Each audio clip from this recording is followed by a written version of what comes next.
Have you ever wondered, how do you get started? How did we get started? How would you get started? How would we, as a general rule, get started building that real estate empire, that foundation? Have you ever wondered about that? Because I certainly did. When we didn't know how to do it, we wondered a lot about how to do it. Now we know how to do it, and we have the joy and the privilege of helping others do it. Do it meaning build a solid foundation for building wealth, for building wealth for your family, for the good that it will do in the world. Right. And the thing that's so important about this foundation piece is if you were to go out and just get any property and say, okay, I've started my empire, you know, like, is it a good foundation, a shaky foundation? Like, the first one sets you up for every other one you're going to do.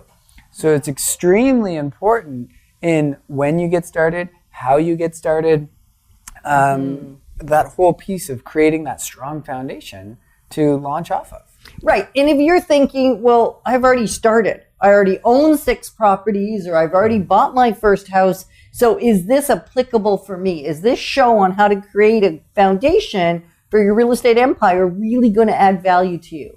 My answer would be yes, absolutely yes. Because even if you've already done it, maybe there's little tiny things that you learned today that you can shore up your foundation, or maybe it's for someone else. Maybe you've done it perfectly. Maybe we even had the privilege and honor of helping you set that foundation, and it's solid and good and ready to go. And who do you know that needs to set a solid foundation?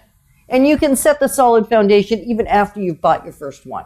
Absolutely. So before we get too far into it, I'm Yetta Dekker. I'm Ryan Dekker. And together we form part of the Dekker team, and we've had the privilege and the honor for over 30 years now. I know you're not much over 30, so Ryan has been in the industry pretty much since he was in the womb. Nice. And that's I know, good imagery for you. Yeah. Pretty much. Thanks for that, Mom. You're welcome. And so what's really cool is what we're sharing with you. You know, we've helped over 2,380 families really thrive more at home and life through helping them with their real estate.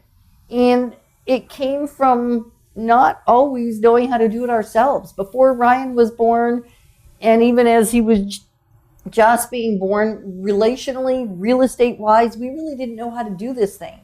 And then we saw others doing it. And then we became students. We became students of how can we do what they've done? Because if they've done it, that means we can do it. And so now for over 30 years, we've been helping others do it as well as we've done it ourselves. And so we're excited that we get to continue this journey with you and continue to build strong foundations that will last not just this generation, future generations. Absolutely. So today, it really is, Ryan, that we're going to share how many points. How, like, you want to get a pen and paper? If you haven't got one ready, unless you're driving. If you're driving, please don't. Please don't. Please don't. You can rewatch this online. Oh, yeah. So don't worry if you're in the car. You're going to get the information. You're going to see what's of great value, and then you can go and rewatch it and take down the points online. Perfect, because we do have over 350 episodes, actually over 357 episodes now. And so if there's anything to do with making your house a home, anything to do with real estate, we probably have a show or 2 or 3 episodes related to the topic that you're looking for that you can watch from your home, the comfort of your home, or you can even watch on the go. So let's get into this, Ryan. Let's go. So 5.5 ways to build a strong foundation. And so these points, before we get into the 5.5 ways, you also, for any foundation, you need footings. And footings, if you put a great foundation on no footings, it'll sink, it'll fall over. Like, you need the footings. So what that means is go get educated. Read the Wealth Formula, page 131 on mentors on 5th Gear. It's amazing. You want to get mentors in your life. You want to bring experts into your life, and you want to read books like The Wealth Formula. and other investing books, especially in real estate. There's some really good Canadian-specific investment books. Because the Canadian market, I think that's so a point different. this is like an extra bonus. The Canadian market and the American market or the South African market, I've got some great friends in pretty much every country in the world that are doing real estate investing. And when we're talking with one another, sometimes it sounds like we're talking different languages. Right. And that's because what works in one area doesn't work in another area. So if you or someone you know has potentially purchased a course from another country that teaches you how to do different aspects of real estate, and then you've attempted to do them in Ottawa, they don't always work. Right. And specifically Ottawa. So Ottawa is a micro market, and it is very unique compared to any other market in Canada. It's different than Toronto. It's different than Vancouver. It's very specific. So the points we talk about today, we're talking to the Ottawa market. The Ottawa area. Yeah. Right? And surrounding. And surrounding. It doesn't mean you can't use this in other areas. It means you need to also ask the questions, are there other opportunities? Are there different risks in different areas? And it would shift. Like if I was in the States, my points would be completely different because the market's different, the risks are different, the price point's different, it's very, very different. And depending on where in the States. Absolutely. Because I choose different. There are cities in the States that would be similar to the Ottawa market. And so a lot of these things may apply, but then the lending practices are still different. Yeah. So now we have to have a different conversation around that. So really be informed. Be informed. If you're looking for, like, I need specific information, then you can certainly reach out to us. And we would gladly answer your very specific, especially Ottawa and area, detailed information, because this is going to give you those footings and foundation that are applicable to just about every situation, every possibility in the Ottawa area market. Absolutely. So let's dive in. Okay. We've done enough framing it. Now, point number one. Point number one is you can buy your first house with the intention of living in it for 3+ years. Could be 5, could be 7, could be 10, and it could still be used as a foundation for your future investing. So you're going to purchase a house differently if you believe you're going to live in it long term. If you're living in it shorter term, you're going to use different criteria. So point one is really just being aware of what strategy you want to use in building that footing. And that's really what this show is going to cover. Is what are the possible ways? What are those initial foundational strategies we can use? So number one is we could choose to buy our first house, and maybe you already have, and that's perfect because then you've already established that aspect. And a lot of the details of how do we build on the foundation, start to build the walls, we're going to cover in next week's show, March 8th. Right. And generally, if you don't own the house 3+ years, you're going to be losing money. So if you're like, oh, I'm just going to buy a house and then I'm going to, sell it in a couple of years, it doesn't make sense. So you really need to say, I'm going to buy this home as my personal residence and I'm going to stay here for at least 3 years. Now you're building a foundation. Right. And we've got lots of clients. We're going to tell you a little bit about, we'll call them Bill and Susan, and they bought a townhouse. What a great way to start. And many of our clients, not just Bill and Susan, have purchased townhomes to get started because it's usually a reasonably affordable entry point. There's usually community for family. Often they're on bus routes and easy convenience to get into the city. So it accommodates often that close to first or maybe second house.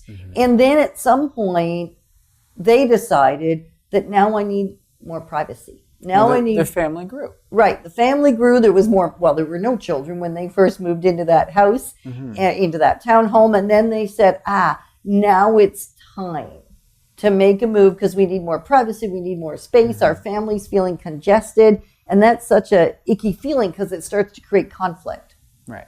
And you don't want conflict in a home, and because then the family's not happy, and that's just not it. So they had purchased it early enough, stayed in it long enough that they had a good, solid foundation for positioning themselves to move to that next house. or the next step, whichever step they chose. Right. Right, because that's what this is about. It's not about your next step, it's about your first step, building that foundation.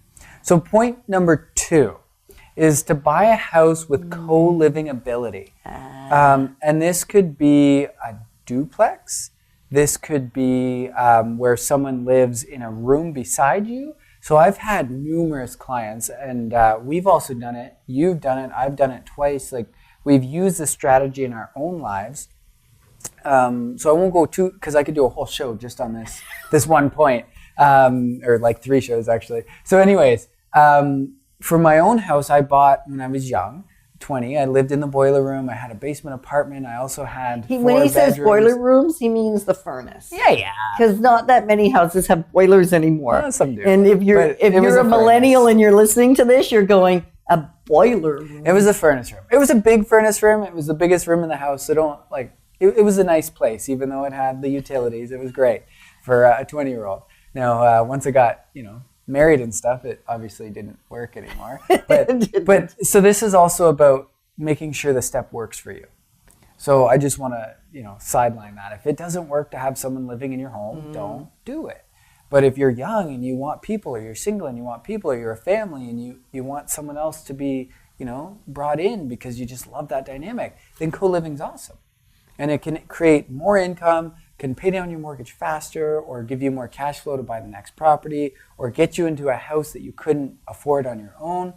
So there's lots of reasons why co-living can be just fantastic. Right. And when Ryan says get you into a house you couldn't afford in your own, you still have to qualify for the mortgage. Mm-hmm. So it isn't that you couldn't afford it. It's more that you choose to use your money for other things. Right. You choose to pay down your equity or build your equity by paying down the mortgage. Mm-hmm. You choose to pay off student loans with the money that somebody living with you affords you to do. So the different... One caveat though. Yes. And I said can't afford on purpose because I was in college and I couldn't afford this house. I couldn't pay for it. I couldn't get a mortgage. I just couldn't afford it, period, in that stage of my life. I had the down payment, but that's kind of it, right? And so I was able to get a co-signer to help me purchase it. Right. And then the rents from it made me be able to afford it. But without those rents, there's no way a full-time college student who's not working can afford, this really nice house. Right. So Ryan really took on the job of being a landlord, which was why. So we're not talking just starting out. That could be the case. That could be the case. So that's why Ryan said this one topic could be 3 shows. Yeah, and we're going to make sure it's not. Because there's the idea of having people live in your space, and that may not be desirable to you. That wasn't desirable to me, other than when we've done it to help clients that were between moves and they've lived in my space, and that's short term, and that can happen. The other way to do it is have an in-law suite. Have an auxiliary dwelling within the dwelling that you can rent out. It could be a basement apartment. It could be a main level apartment, or the next level above that is maybe something that's a duplex or a triplex, and that's what you're living in now. 3 units, 3 homes within one home, and they all have separate front doors and back doors, and they're completely self-contained, except they share some common walls. And those would all be co-living, although not co-living in the context of in your own space. So that type of property you really want to think about before you do it, because you're sharing backyards, you're sharing driveway space. Who's going to do the plowing? Do you have separate meters? Do you need to have separate meters? So there's a lot of things to think about, and yet it can be an incredibly brilliant approach because somebody else is helping you pay off your own principal residence. Yeah, which is great. And then the other thing lots of people do is they buy more house, so they get something they wouldn't otherwise comfortably afford, and now they're in bigger space, and yet they're sharing the space. Or a different location. Sometimes you may want a really expensive location, but you can't afford it. You could the same house, but not that location. So now you get the location and you share a room. So it's just about getting a little more or creating more cash flow, or like it's an excellent solution for many people, not everyone. And I can share our little tiny tidbit story. We actually sold a slightly less expensive home, moved to a slightly more expensive home and neighborhood, and it didn't cost us any more because the new one had an auxiliary dwelling. Right. And like, who knew? Yeah. That's part of what caused us to take the leap and actually do it, was because that was a great wealth building strategy. Yeah, it's excellent. So point number 3, this one, it's really broad. So it's called purchase plus improve. But this could mean that you buy the property and you improve it cosmetically, structurally. It could mean that you add an extra unit. It could mean you change the use of the property. Because if you zone from residential to commercial, it usually goes up in value. Not so much in the country. If you go from commercial to residential, you usually make more cash flow that way. But in Ottawa, definitely a change of use. Or if you're able to change the use from a single home into a 6-story building, obviously the value goes up a lot there. So that would be purchase plus improve, very broad. So we're talking about the construction, we're talking about a use change or adding a unit. And the reason we're making it broad is we don't want to do 30 points today. So well, you don't want us to do 30 points, because if you've got a pen out, you're saying, yeah, but there's too much. There's too much to write down. And recognize that, as I mentioned earlier in the show, over 30 years of experience in the real estate industry, helping ourselves as well as helping thousands of clients, means that there's a whole lot of knowledge and expertise and wisdom around how to do this and the different elements, how to, like, specifically what to do. The specifics change all the time. So we're going a little bit broad, recognizing that if you're looking for the details, you know how to reach out to us, and we would have a one-on-one consultation. There is just no way to have this complete conversation without actually getting into what's important specifically to you. Why do you want to build a real estate empire? Even is a question you want to answer. What's the why behind the what? And then Ryan mentioned near the top of the show that you want to be educated, because when I've gotten in trouble, when you've gotten in trouble with investing, meaning it hasn't gone well, and not specifically real estate, even in some types of real estate, though, early on in our careers, because they've not all been happy stories. We've learned from doing it wrong early on. So far mine have, but that's because I got to borrow the knowledge and expertise that you had already built. Right. And so my experiences have been excellent. True. Yours have been excellent probably since then. Yes. Yes. Since I started, at least. Right. Yeah. So and that's that expertise. Right. It's the expertise, and also talking about that if it's not something you understand, and that's where we've invested outside of real estate or in very arm's length kind of real estate, like in development real estate, commercial real estate in other cities and provinces and countries, there we didn't really understand, even though we thought we did our due diligence, we did not understand it adequately. And so one thing we recommend is not only borrow knowledge and expertise from others, but get a competency, a level of understanding, so that you make better choices. That you never go back later and go, if only I had known X. And so that's why we do these shows. That's why we do these episodes, so you can get a good baseline knowledge and then get into the details, into the specific particulars for you. Right. And I won't go there. We'll get it back into the points. Point number 4. Point number 4 is you could buy a property that is a rental. And you're saying, yeah, but if I'm living in a rental, why would I buy a rental? This is actually really wise, and a lot of our clients have done this.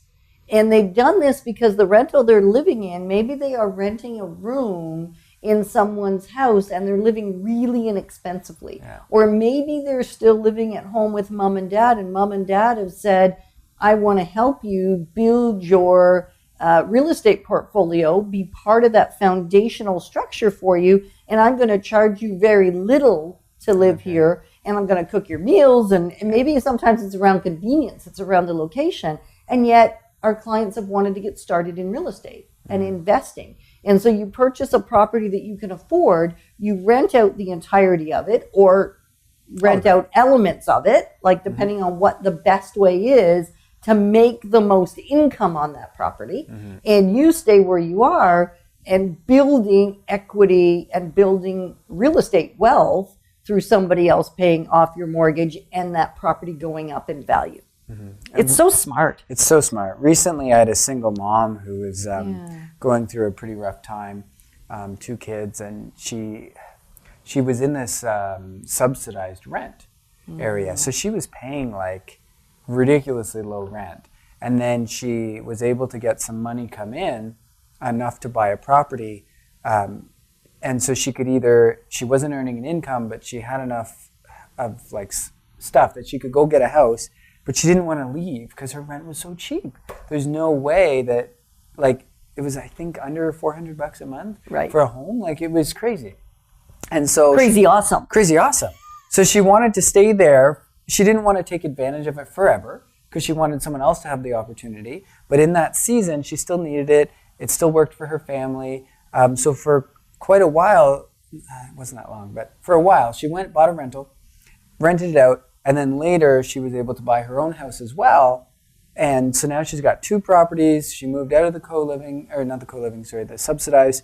So it gave her this season of, I can still live here, I can still keep my expenses really low, still get out of the pit I'm in, and also have a property that's growing. So that's that foundation piece. So she decided, I'm going to build the foundation and stay renting. Which is so cool, right? So cool. Like it's amazing that there is not one strategy for all. There is various strategies. So far, we've really talked about buying some sort of real estate and yet not necessarily living in it yourself. Right. And it's still a solid foundation for your real estate empire. Okay, point 5. Yep. So this is about buying a house that you can afford today that is temporary. It's maybe less than 3 years. Maybe it's a year or 2 and you're like, I just want this house now. Get out of where I am, afford it, but I may not be here forever. Right. And so I have clients who have done this. They buy like a condo or something very inexpensive, $200,000 in Ottawa, very inexpensive. They move in, and then within a year or 2, they've created another down payment of 5%. They go buy that property that's a little bit bigger, a little bit nicer, and more suitable to them now. More suitable, right? But they don't sell the little one. Right. They keep it as their rental. And they were able to get it at maybe 5% down because it was a personal residence. Yeah. And then they move to the next one and get that one at 5% down because that'll be their personal residence. So very quickly they're able to get 2 properties with less than 10% down total, which is within like 1 to 2 years. Yeah, which is amazing. It is. To start, that's kind of the quick start. Now, we'll talk about stabilization in our next show. Yes. And we don't want you to keep doing that because it'll be horrible for you. Just trust us. And we will cover that in the next show. But the first 2, if you needed to do that to get started, it's an excellent way to get it. And when we say needed to, it just may be that you choose of all the viable options, it's the one that excites you the most. It's the one that you have the most comfort with because maybe you've never really thought you were going to buy more than one property, and yet you're listening now going, if I buy one that's really much less than I maybe desire and much less than I can afford, it positions as a fantastic rental, and yet I can get in with just 5% down. I can live there for a short period of time and then move to something else. And so it's really neat that it's not one size fits all. There are so many abilities and so many opportunities. And the point 5 is kind of interesting because the point 5 is around false starts. Right. A false start could be something so simple as a speculative purchase. We're not advocates of speculation. Let me clarify. So the reason it's a false start is for some people, it's excellent. It can. It can be. For some people, it works out. Some of the things we're about to say, there's about 3 or 4 topics we're going to hit here. It can work. It can. The problem is, more often than not, when you're inexperienced, it will burn you. It will take at least 50% of what you have. It'll set you way, way back. Yeah. So when we say false start, it's not that you can't do these. It's that often it's like you're in a race and then the guy goes, oh, you ran too early, go back. Or you lose the race, start over. So it's really, it can be a negative thing for many people. So these especially in the Ottawa market. Especially in the Ottawa market. Right, these are quite, so the buy and flip. The buy and flip is one of those where you have to have so much special knowledge and ability and expertise. If you have a mentor, if you know somebody else that's been doing it successfully, if you're in the right area at the right time and the right moment and you do the right things, it could work. Most of the time, a buy and flip in our market, because it's so stable, actually causes you to move back rather than forward. And a buy and flip just simply means I buy something that looks like it's under market, I renovate it, and then I flip it and buy another property. So contractors can do this because they're buying themselves a job. Right. Investment professionals can do this because there's other areas they know how to save in that they can do this. Right. But as a first time, it's not very strategic. There's just too many things that can go wrong. So the next one would be to custom build yourself. And you're like, I don't need a builder. I'm going to self-manage this build. Good for you. The problem good for you, maybe. No, that's not a good thing. The problem is you don't have the experience or the expertise unless you're mentored, unless you've been in a career that you know how to do this. There's just too many things that can go wrong, timelines, price points, and the margin isn't big enough to make all those mistakes that usually happen. I've seen people go bankrupt time and time again from deciding, I'm now a builder, I'm going to build my own home, and it's going to be excellent. Yeah. In the Ottawa market, it doesn't work. Not well. Not often. Unless, like we said. And then the other speculation is buy new and then sell it when it's finished. Because there's still lots of builds that happen in our Ottawa market that are, say, 2 years or 18 months out. And you're thinking, well, I'll buy it now. I can then sell it when the time comes. Yeah. Sometimes it works. Yeah. And often it's a setback. Yeah. And that's simply because that type of property didn't appreciate maybe as much as you thought it was going to, or maybe there wasn't that many of them built. This happened in the high-rise end of the industry a few years ago in the Ottawa market. People were buying them because it was working. And then all of a sudden there were too many. Right. And then when they were finished, now you had to figure out how to turn it into a rental. And yet, unfortunately, sometimes the rent didn't allow for there to be even a profit. There was a significant loss every month. So we want you to move forward, not back. So that one, some people have succeeded really high, some haven't, and it doesn't follow the 3+ year holding period. So automatically it's kind of in a gray zone. So thanks for joining us on the Inside Track on Real Estate, where we talk about getting started. And next week we're going to talk about stabilization and building some walls.